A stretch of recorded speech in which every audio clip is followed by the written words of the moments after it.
May the Lord's Spirit be upon my lips and in each and every one of our hearts. Amen. Who knows the word baksheesh? Anybody ever heard that word? Baksheesh. Wow, that's actually pretty good. 3 out of however many dozen. The Torah portion this morning from Deuteronomy 16 and 17 is about appointing judges and then about a king. And we're going to look at what God says about those in just a second. But I want to put this in context.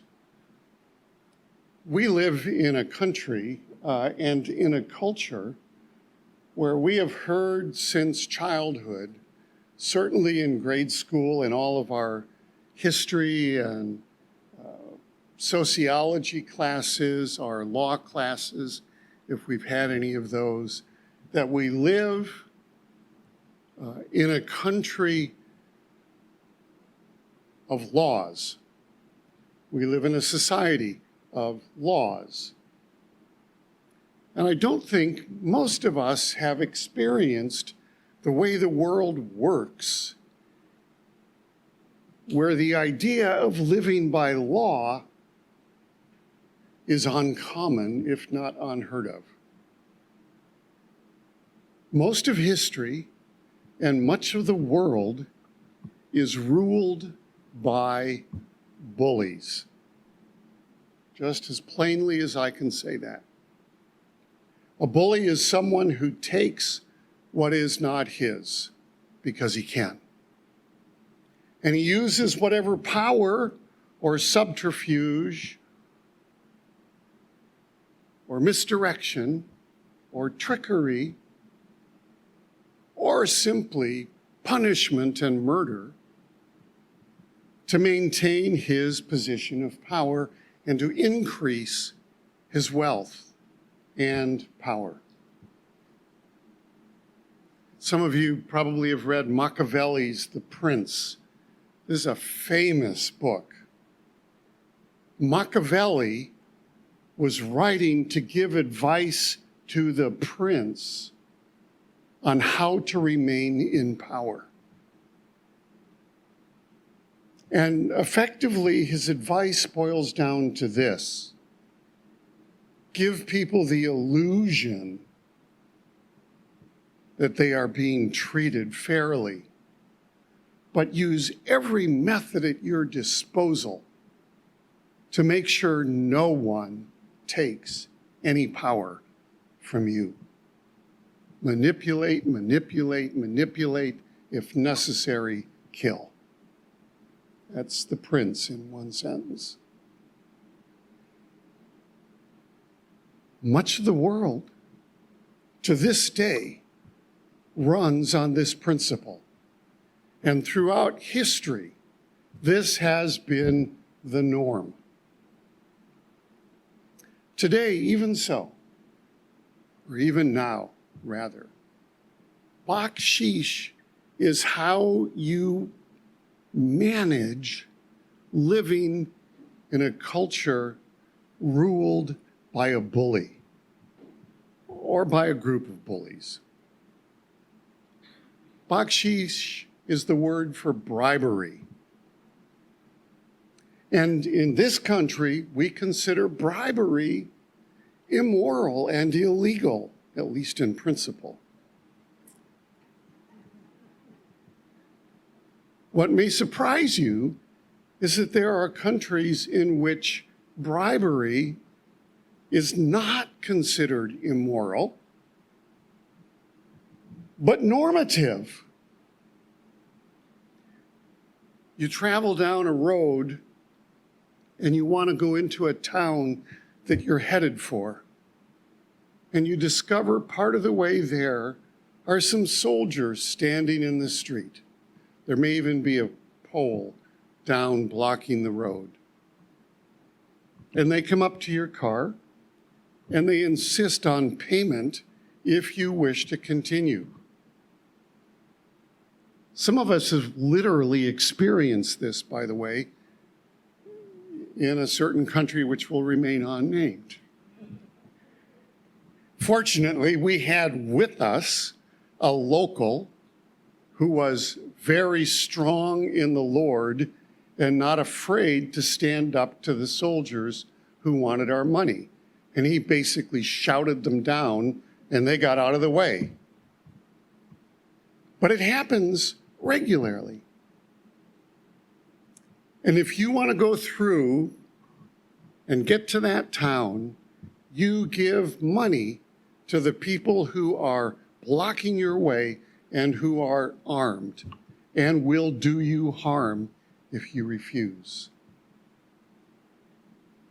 The payment is called Baksheesh. Now, the reason that isn't considered immoral, and they wouldn't even quite use the word bribe, is because that's how those soldiers feed their families. Think about this. There isn't a system where one does a job for a fair wage and having completed that job receives that fair wage and uses that fair wage to feed themselves and their family. Rather, all of the positions in government are either funded because the bully at the top wants you in a position, and so he or she funnels some of the money that comes in through this giant, let's just name it, criminal enterprise, and you agree to serve him in response to that. But across most of that governmental organization, either no one is paid or they are paid a pittance. And so in order to be able to feed their families, they must do what the bully at the top does. And that is exercise power over you in order for you to give them money. And that payment is called baksheesh. And it's considered necessary to oil the whole mechanism. And it reflects the bully at the top, sometimes called a president, sometimes premier, sometimes king, sometimes prince, as in Machiavelli's time. But that is the organization of many governments throughout the world to this day, and certainly throughout history. It was the norm. People didn't so much as think that it might be wrong because it's what they were born with. It's what they were raised in. It's how they learned to live, how they learned to feed their families. They didn't even judge any of it to be wrong. Now, without going into detail, but I'll invite all of us to give some prayer and some reflection on this. We are not in this country free of this system. We assert that we are. Certainly the framers of the Constitution hoped that we could be. But the human will and human evil and the forces that support those are still at work in every society that we have. Doesn't mean that it should be approved. For that matter, it should be exposed and revealed where it is.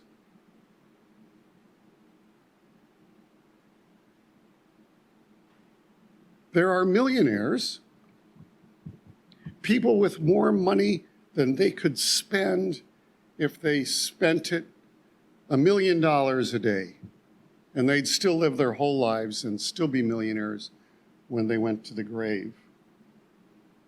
And in the enterprises they head are employees at the bottom making minimum wage or less.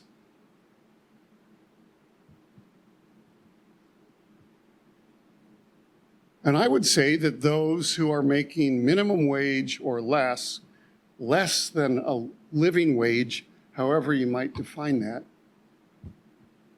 are subsidizing the bullies at the top.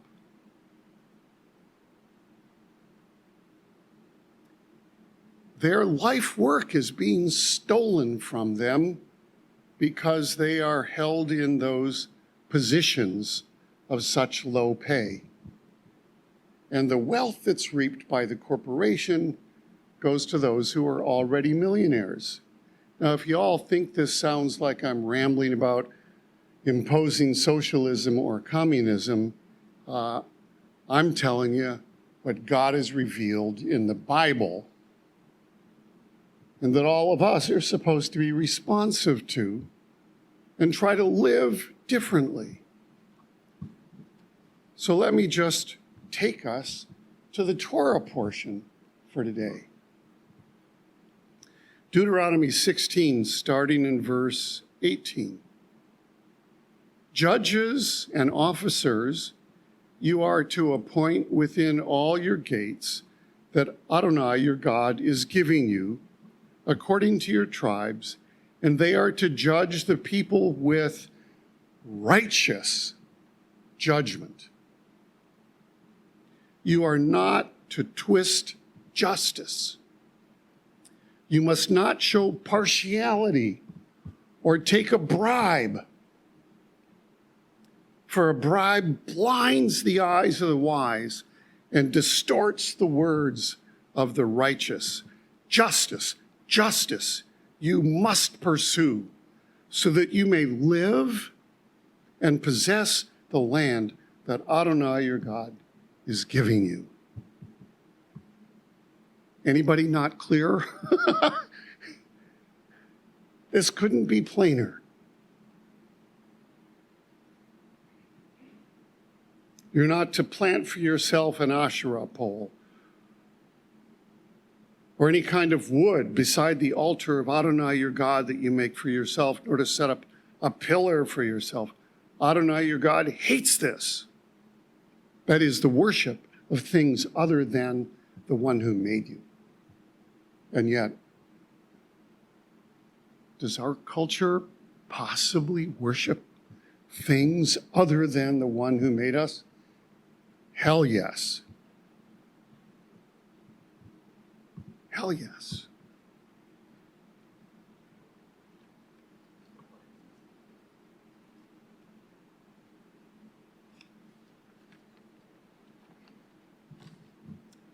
And interesting here, it says, suppose, this is verse 8 of chapter 17. Suppose a matter arises that is too hard for you to judge. Think about this now. Think about this. Judges have been appointed. Judges. Not bullies, not rulers, not thieves. Judges have been appointed, and they have been told to show no partiality. Doesn't matter what color you are, whether you're rich or poor, where you're from. You are to be treated equally before God when the judge makes a judgment. Period. But suppose a matter comes that's too hard for the judge that's been assigned. Suppose a matter arises that is too hard for you to judge over bloodshed, legal claims, or assault, matters of controversy within your gates. We might have some of those. Then you should go up to the place Adonai your God chooses and come to the Levitical Kohanim and the judge in charge at that time. You go to your spiritual leaders. I mean, the judges are assumed in this to be within the kingdom of God. They're to be believers who follow justice because he commands it. But sometimes things are too hard. I mean, they really are. And so then you go to those who have been appointed spiritually. And think about this. The Levites had no possessions of their own, no land, no wealth. They ate only what was given to be used in worship. They never have skin in the game when a controversy arises. They don't have land in dispute because they don't have any. It's almost as if God thought ahead about this and said, if it's really tough, let's give it to some people that we know don't have a side in the dispute so they can judge righteously, independently, objectively, if you would. Come to the Levitical Kohanim, priests, and the judge in charge at that time, and you will inquire, and they will tell you the sentence of judgment. That is what the decision is. You are to act according to the sentence they tell you from that place Adonai chooses, and take care to do all that they instruct you. You are to act according to the instruction they teach you and the judgment they tell you. You must not turn aside from the sentence they tell you to the right or to the left. In other words, God is saying, through these appointed, uninterested parties to the decision with no investment in the outcome, what they say goes, period, full stop. And you are to obey it. It is, if you would, a decision sanctioned by God, because he told you that is where you are to go. And when their decision is made, what's called the sentence here, you are to obey it.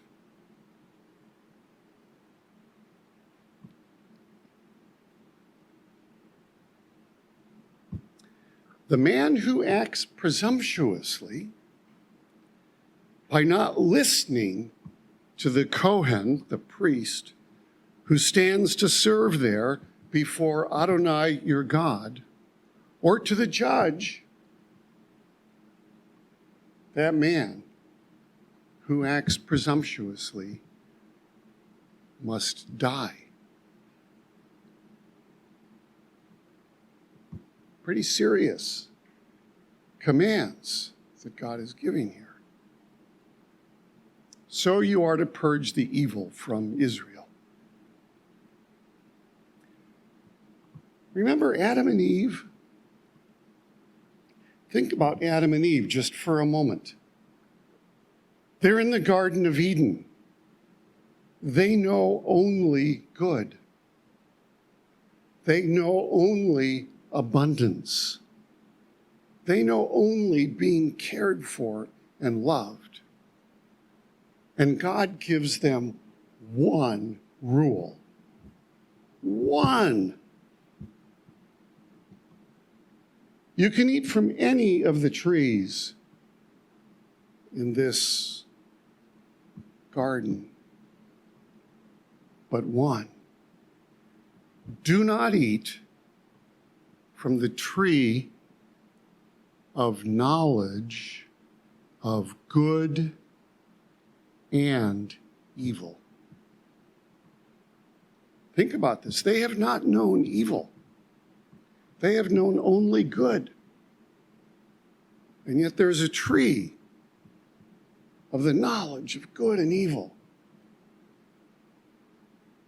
And so they get seduced by the bully of bullies, by the one who manipulates, who steals, who stands against the righteous God.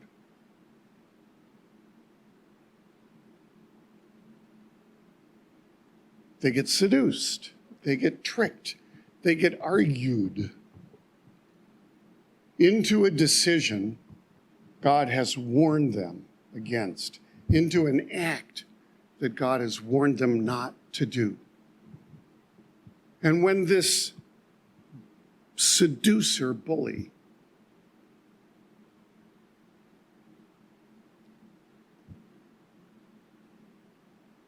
confronts them, they say, Eve says, the Lord told us not to eat from this tree or we will die.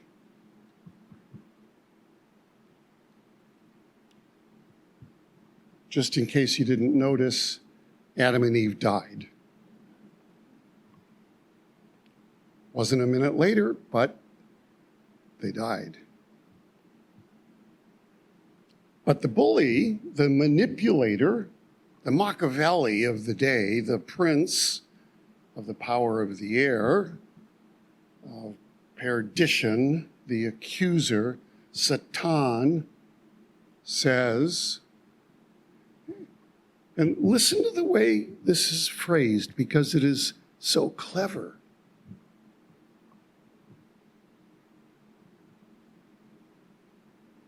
And you'll hear this cleverness in our culture if you listen for it.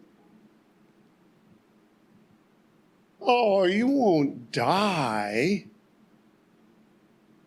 You will just become like God, knowing good and evil. Knowing good and evil. God certainly knows good and evil. It's in his universe. This is the personification of it right there, arguing with them. Well, God can know good and evil without dying and without stopping being God and without being seduced or tricked or manipulated. He's God. But he knows the consequence for Adam and Eve of having that knowledge. And so he tells them, though they have free will, he warns them with his word. He warns them with his word, don't eat that, or you'll die. And Satan, the manipulator, says, you won't die. The only reason he tells you not to eat that is because if you do, then you'll be like him. Powerful. And knowing good and evil.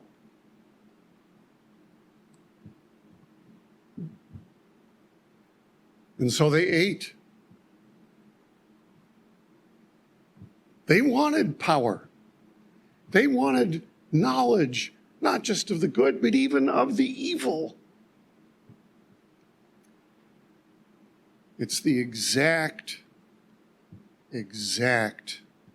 enticement given to each one of us today. It's the same enticement in every culture in history, down to today. And then God concludes this portion and describes a king that will be set over them. Now think about, as I read this, how God describes what a king is to be like. And think about every king, prince, president, premier, ruler, governor, mayor, not all, but so many who do not rule in the way God defines it here. starting in verse 14. When you come to the land that Adonai your God is giving you, possess it and dwell in it, and you say, I will set a king over me like all the nations around me. In other words, these people who God had given judges, now they want a king because everybody else has got one. You know, that rich, powerful king in all of those lands. We need a king too. It's almost like saying, please bully me. It's craziness. But he says, you will indeed set over yourselves a king whom Adonai your God chooses. One from among your brothers will be appointed as king over you.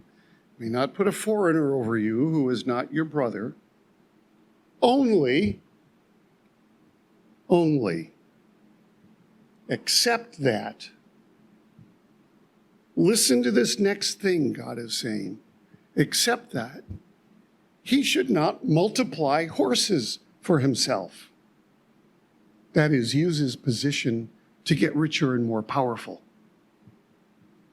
Or make the people return to Egypt to multiply horses, to become slaves again, in order to get richer himself.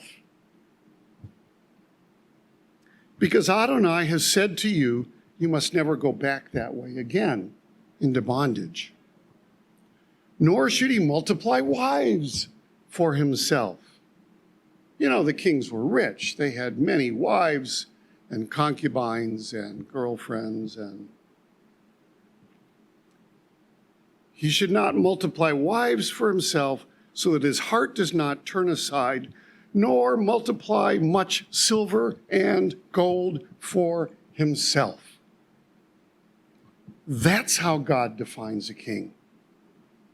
A righteous ruler who does not take advantage of his position of power, his bulliness, if you would, to steal from those poorer than he is, to make himself richer. And yet I would challenge us in this country and in most of the countries of the world to identify for me a single ruler, king, prince, premier, president, who has not, in attaining that position, acquired silver and gold for himself in the process. Most of the rulers of the world today are millionaires. And many of them became millionaires because of their positions of political power. Again, I'm not a communist or a socialist rambling on about power to the people and, overthrow the evil rulers. I'm telling you what God says in his word here. And if you look at it clearly, and you look with wide open eyes at the world in which we live, it hasn't changed from the time these words were written to this day. It hasn't.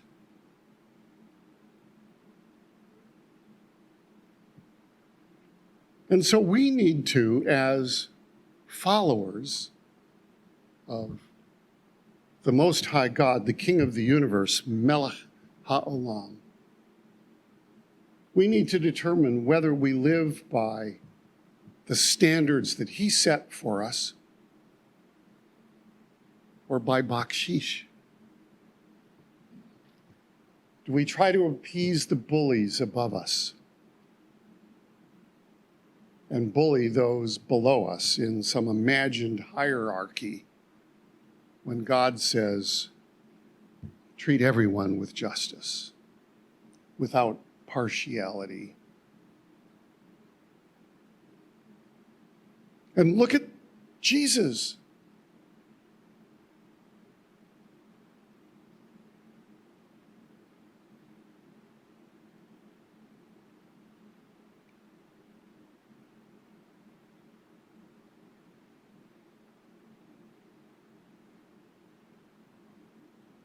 He doesn't take, he gives sacrificially. What he has, he gives away, even his own life. It's the opposite of a bully. I've said before, and I'll say it again here. Most kings sacrifice the members of their kingdom to preserve themselves. Our king sacrifices himself to preserve us.